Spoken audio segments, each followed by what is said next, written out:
aad baa u mahadsantihiin madasha iyo akhyaarta ka soo qayb gashayba aad baan ugu mahad celinayaa runtii munaasabadan waqti ku habboonna waa la qabtay dad ku habboonna waa la keenay oo labeentii bulshada ah ama dooda dadka ku jira ha noqdeen oo bandhalka fadhiya ama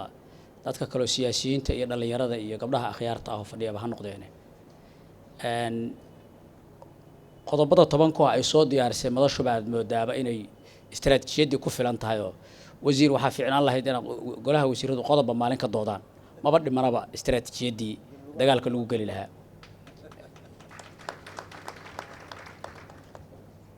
eraygan la yiraahdo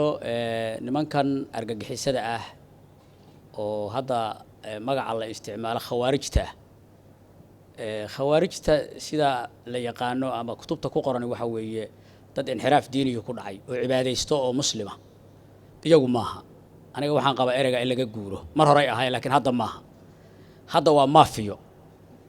waana soo aragnay inay maafiyo yihiin waliba anigu waan soo arkay oo dadkii aan soo baaray wax diin rumaysan waa ku yaraayeen maafiyo ahaayeen marka maafiyada inaan horta magacaas ugu yeero in horta bal diin ka saarno warkeed oo khawaarijtu waa nin wacdi u baahan oo hadii hadda Sheekh Cabdiqani wuxuu akhriyay aayaadka intuu dhageysto ay saameyn ku yeelanayaan oo marka aayadu saameyn ku yeelata ka soo baxaya kuwaani hadii diinba shaqo kuma lagu isoo yeena diin lahayn marka horta u yeeritaanka khawaarijta anigu hadda waa ka gudbi ugu yeeri maayo waxaan isleeyahay waxa maanta la joogaa waqtiga gabagabadooda ah sababtu waxa weeye fikirkii awal ahaa khawaarijka waa ka baxay meeshii oo wax rumaysanaba waa yar yihiin wiilka xabadda ridaya ma rumaysna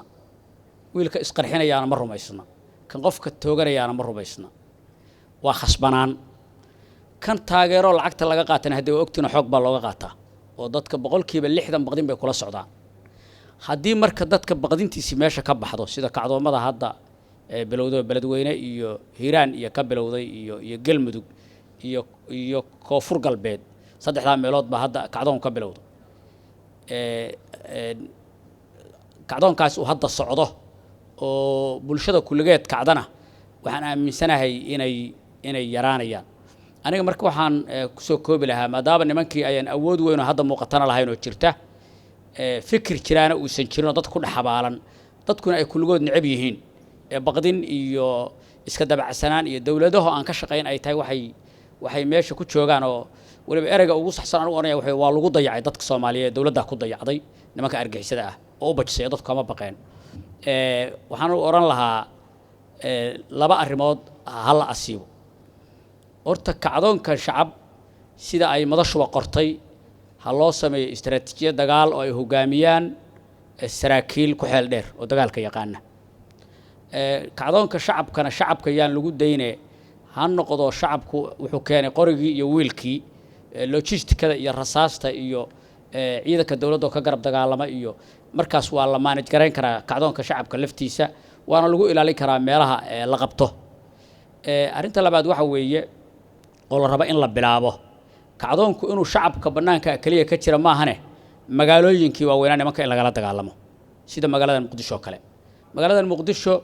waa magaalada ugu dad badan Soomaaliya dawlad goboleed bay dad leegta 3 milyan baa lagu sheegaa Soomaaliya iyo wax la jira Soomaaliland 3 milyan baa degan marka dadka Soomaaliland degan oo kala Muqdisho degan haddaan shaqadii Muqdisho bilaabin oo aan Muqdisho kacdoon ka bilaaban oo bulshada Muqdisho ganacsatada dhalinyaradeeda haweenkeeda dadka joogaana ayaan bilaabin dawladuna ayaan amni ahaan xoojin operation cusub ka bilaabin hadee oo lacagta ay ka gurtaan hadee waxa weeye waa jugjug meeshaad joog marka aniga waxaan qabaa kacdoonka oo la rabo in dhinacan magaaladana laga bilaabo shacabka magaalada la kiciyo dawladuna ay samayso hawlgal cusub oo kuwa magaalada jooga laga qabto dadka hadda arkaan kii magaalada jooga la qabtay oo la maxkamadeeyay oo ka soo muuqday in dawladdu gacanta ku hayso baqdintu waa ka ba'aysa waana soo aragnay dadku waxay ku joogaan hadda waa baqdin kan lacagta bixinayna baqdin buu ku bixiyaa marka aniga waxaan qabaa nimankii hadda waa gabagabo gadaal iska raacin bay rabaan culimadii oo aamusnaan jirtay oo waagi hore ay baqsadeenna hadda waa geerteen maalin dhaweyd sheekh bashiir axmed salaad baan khudbadu akhriyay dhageystay eray aad u qiimo badan markastoo aad nin culimaa dhageysto ama diinta wuxuu laga sheego wax cusub baa kaaga soo baxa oo aadan awal ogeyn wuxuu yidhi gaalada la dagaalankeedu waa faa'iido raadin laakiin kuwan la dagaalankoodu waa raasamaal ilaash diintu waa raasamaalkeen iyadii bay ku cayaareen dadkuna waa raasamaalkiiba dadkii bay leynayaan xooluhuna waa raasamaalkeennii marka way ka dhib badan tahay in gaal lala diriro iyaga in laga diriraa kaga habboon buu yidhi waa eray aad u macno badan maalintii uu dilay wadaadkii sheekha allah u naxariistay sheekh cabdinaasir caalimka ahay oo kismaayo lagu dilayna nin leeyahay sheekh cabdiraxmaan sheekh cumar baa wuxuu ka hadlay maraykanka marka aayad qur'aan u akhriyado aanan markaas ka hor fahanka u lahayn laa yarqabuuna fiikum ilan walaa dimman